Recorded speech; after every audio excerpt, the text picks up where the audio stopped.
Hola otra vez. Volviendo a retomar la vivienda, algunos ejemplos, entramos en esta segunda parte.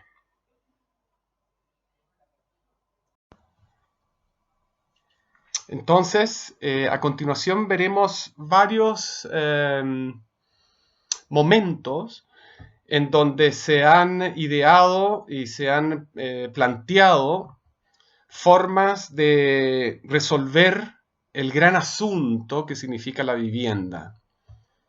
La vivienda entendida como aquel programa príncipe del tejido urbano, aquel que concentra la mayor cantidad de metros cuadrados y que es preocupación básica de todos los ciudadanos, entendiéndolo también como un derecho, la vivienda como un derecho.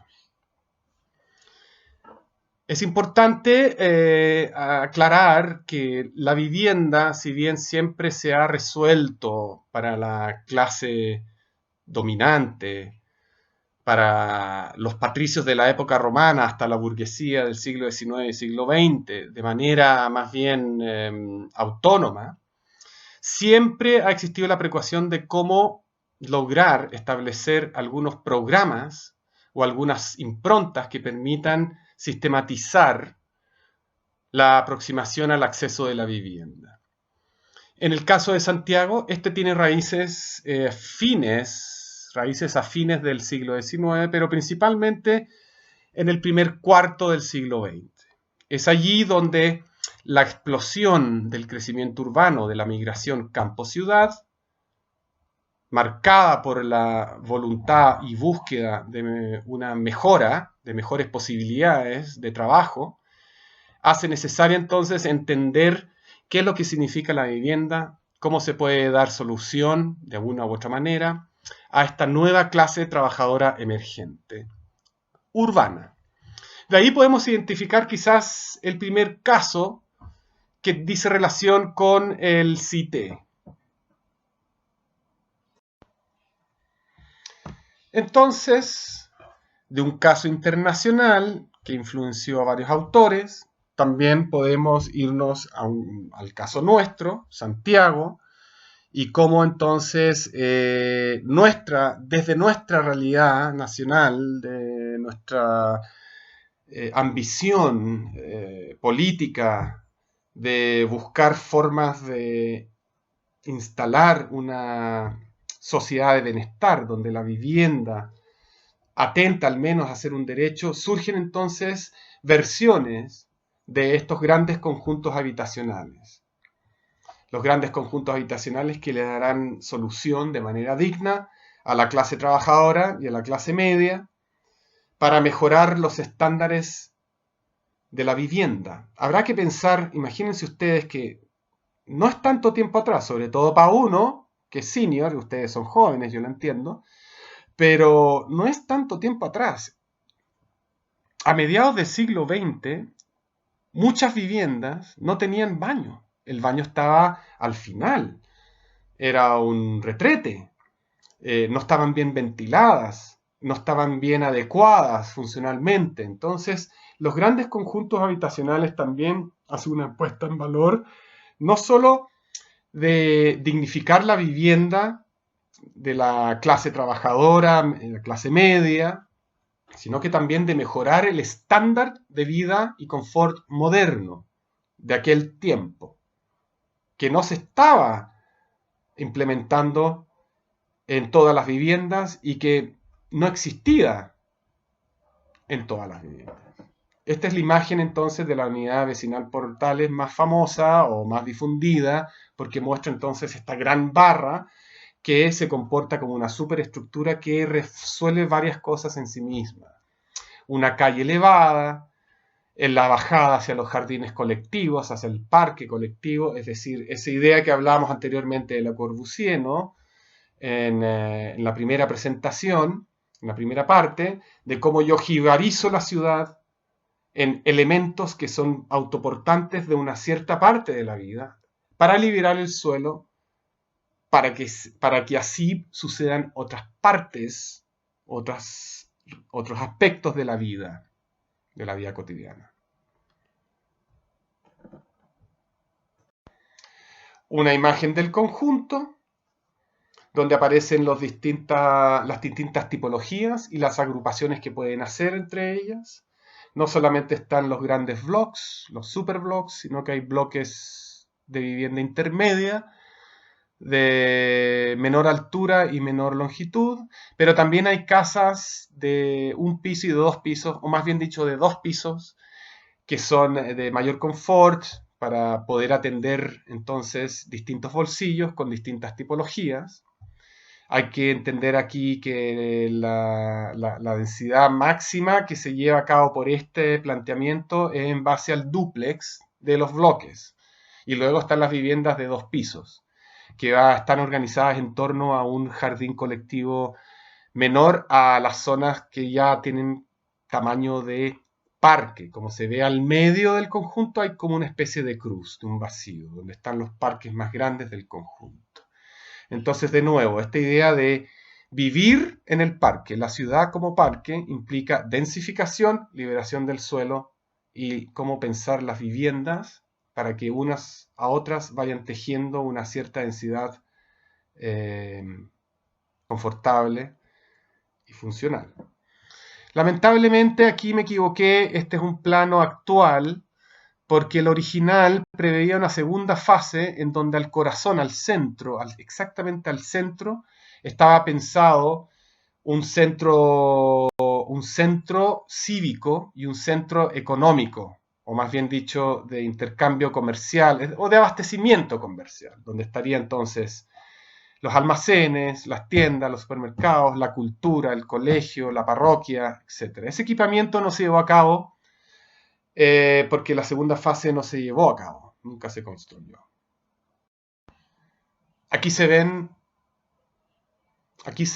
algunas tipologías para que se puedan estudiar y ver, y el concepto entonces del corte, en cómo se eleva la circulación del peatón para no interferir con las calles y llevar los vecinos de cada bloque directo, de manera elevada, con una panorámica, con esa cualidad que significa caminar tranquilamente, desprejuiciado de cualquier tránsito, de cualquier auto, y que te llevaba directamente a este centro social comercial que nunca se hizo. Por lo tanto, estas plataformas quedaron obsoletas en el tiempo. Y por supuesto que en momentos álgidos de los 80 se transformaron también en focos de delincuencia. Ese es otro tema. Aquí se ven otras tipologías. Aquí vemos el comportamiento actual de una parte del conjunto. Vemos como los grandes pasillos elevados que empalman o conectan con las vías elevadas se transforman en paseos. Ahora, hay que ser justo, este es un paseo organizado, con permiso de los vecinos, entonces recorren como la villa como un patrimonio moderno, como un paseo cultural, ¿no? Entonces vemos cómo ha resistido en el tiempo, la gente ha puesto sus protecciones, sus barreras, sus rejas, y van a ver a lo largo de las fotos que siguen cómo la gente se ha ido apropiando de los espacios del primer piso.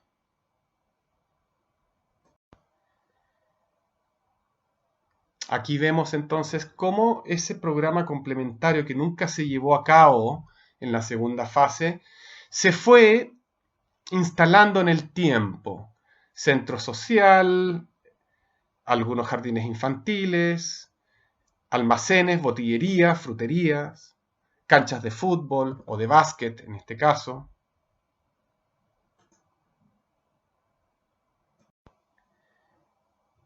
Más de lo mismo, con estos espacios que se han ido arreglando en el tiempo.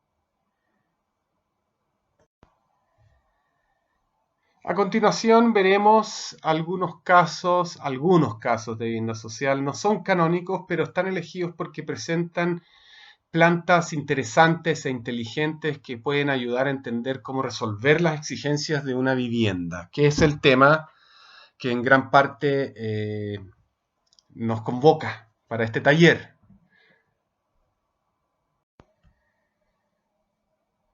Vemos un caso de una configuración densa en altura, con una base, con una placa clara, que si bien todavía no está terminada en su construcción, en su llegada al piso y programa complementario, se enuncian una variedad tipológica que le da justicia a este concepto de vivienda social.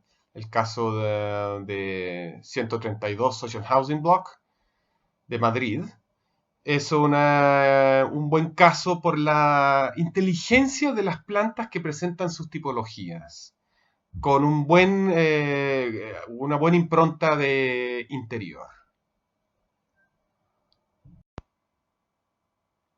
El interior de estos departamentos casi estudio de un espacio subdividido por la cocina para que se generen entonces dos habitaciones, muy flexible, muy funcional, muy inteligente como resolución formal. Aquí vemos las plantas, es para que las miren, planteamiento de situación urbana, la manera en que se van resolviendo los distintos pisos en altura, con un detalle de la tipología.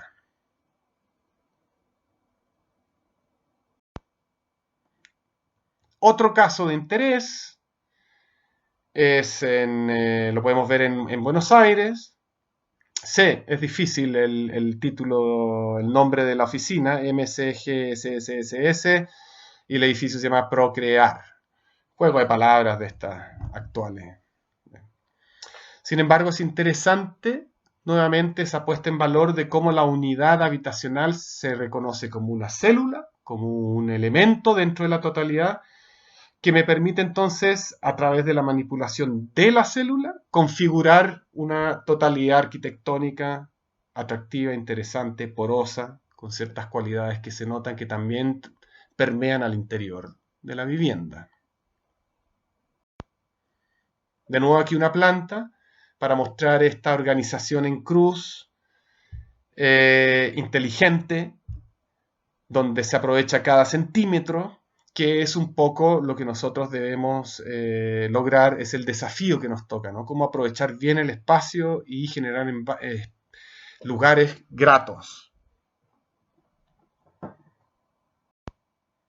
Una vista, sí, no, yo no aconsejaría trabajar el pasto sintético, pero podemos ver cómo si dejamos de lado el alto estándar de los artefactos de la cocina, sí podemos entender que a través de una inteligencia en la distribución se puede lograr una síntesis que aproveche el centímetro cuadrado.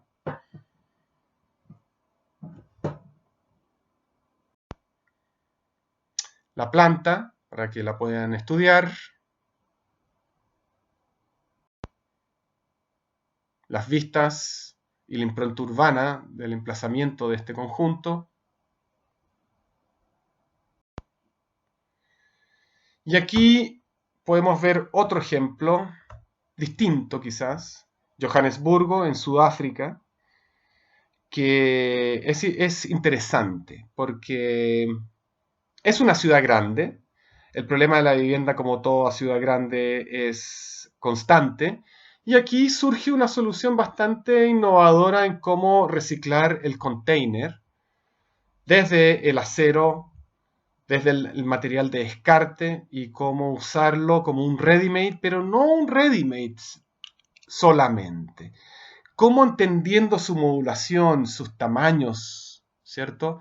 Podemos hacerle ajustes y organizar entre 2 o 3 unidades compartidas o una unidad que va constituyendo la totalidad de un edificio que tiene ciertas bondades también colectivas. Una fachada interesante, muy industrial, ruda, pero interesante, cómo se puede ir trabajando el diagrama y la apertura de las viviendas, de las fenestraciones y las ventanas en el reciclado de un container, por ejemplo. Podemos ver entonces cómo puede generar un exterior y cómo se puede generar también un interior, con un un atractivo, por así decirlo, como es una piscina de conjunto de la comunidad, muy utilizada. Y entonces como todo el acceso a las viviendas se abalcona hacia un interior que está constantemente eh, convocando a sus vecinos. Pero también esa segunda piel hacia el exterior que configura o conforma el espacio urbano a través de una vereda, que entonces toma en cuenta la vereda preexistente y genera un segundo paseo, un poquito reminiscente a las arcadas, ¿cierto?, de los siglos XVII, XVIII e incluso XIX. Nos recuerda incluso al Paseo Phillips o Portal Concha, digo bien, de la Plaza de Armas, donde se genera un doble tránsito y una situación mitigadora entre interior y exterior urbano, que tiene también propósitos de acondicionamiento climático hacia el interior y generar una sombra hacia el exterior, etc. Aquí podemos ver ya algunas aproximaciones a distintos tipos o tipologías de vivienda. Una lógica de loft. Vemos la conexión interior. Vemos también la lógica de distintos departamentos y cómo lo van amoblando sus distintos usuarios.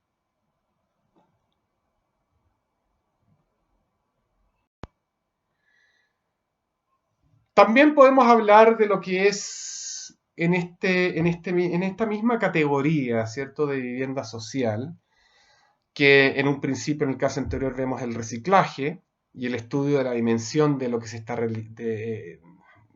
reciclando. Muy bien, para poder sacarle el mejor provecho, aquí entonces tenemos otro atributo, otro arranque, que es la vivienda mínima y cómo ésta puede ir siendo complementada por sus habitantes en el tiempo e irla construyendo y mejorando en el tiempo. La vivienda progresiva, como un antecedente al caso nuestro de Elemental, podemos encontrarlo más próximamente en nuestro país vecino, Perú, en Lima. Interesante también este caso porque es un antecedente histórico. Habla un poco de la cultura de la arquitectura en torno a la vivienda y la vivienda social. Y en este caso, vivienda progresiva. Para de alguna forma desmitificar la idea de que nosotros inventamos a través de Elemental la vivienda progresiva.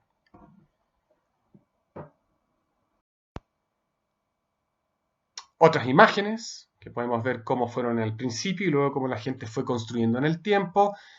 Podemos ver que hay una de estas viviendas que ya se edificó o se rellenó el hueco o el vacío que tenía, dispuesto para ser precisamente colonizado posteriormente. El caso de la vivienda progresiva nuestra, chilena, de Elemental. La vivienda progresiva en Chile también tiene algunos ejemplos a través de Taller Norte en el año 85, 86, 87. No es el único caso nuestro, el de Elemental. Sin embargo, es una propuesta interesante que arquitectónicamente también ha logrado un cierto grado de innovación, que también los llamo a estudiar.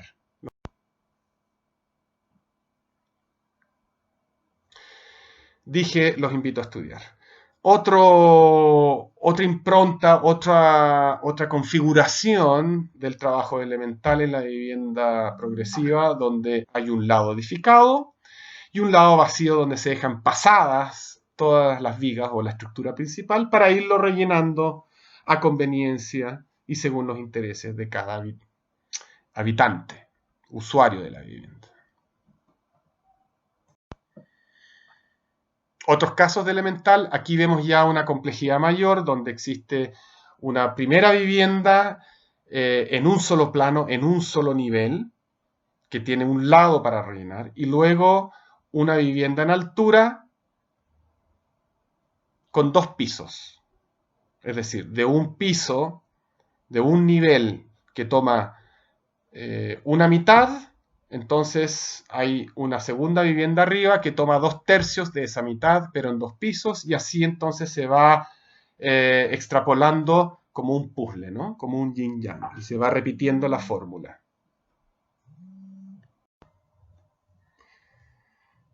Acá quiero pasar a otro asunto muy distinto a lo que hemos estado hablando.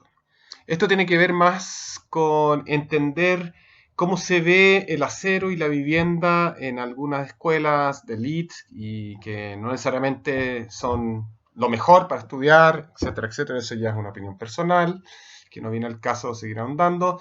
Sin embargo, aquí vemos de la Bartlett School of Design una propuesta en donde se toma un perfil prototípico de aluminio, se agranda en escala y se empieza a resolver un proyecto de arquitectura en torno a la vivienda, como una configuración que nace de un detalle tipo.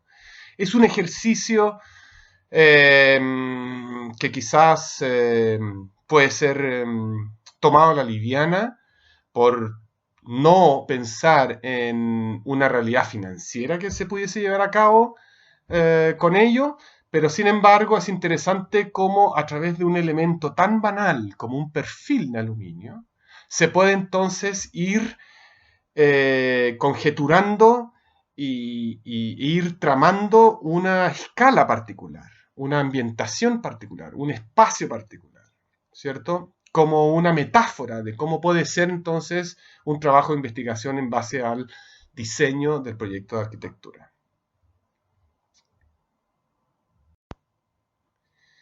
Esta es otra propuesta de un concurso de estudiantes internacional sobre vivienda en altura, donde simplemente lo que se ve acá es un imaginario muy situado en la ciencia ficción, en algunas imágenes recurrentes que hemos visto de películas como Blade Runner y otras, ¿no? Sin embargo, es para que se entienda que a veces los concursos permiten un cierto grado de especulación proyectual, una cierta puesta en valor semi-utópica de lo que puede traer, ¿no? Y nos puede brindar el acero, en este caso una escena de una nube urbana en el cielo, ¿no? Housing in the Sky se llama el proyecto. Y para ir ya cerrando esta segunda parte, aquí vemos el concurso ganador, la propuesta ganadora del concurso CAP del 2014, precisamente un proyecto en base a la vivienda progresiva, pero en altura, con esta apuesta a un sistema de densificación. Entonces, claro, se puede entender que hay un desarrollo tecnológico, hay una definición de escala y hay un desarrollo del ambiente que se entiende podría gatillarse con esta intervención urbana.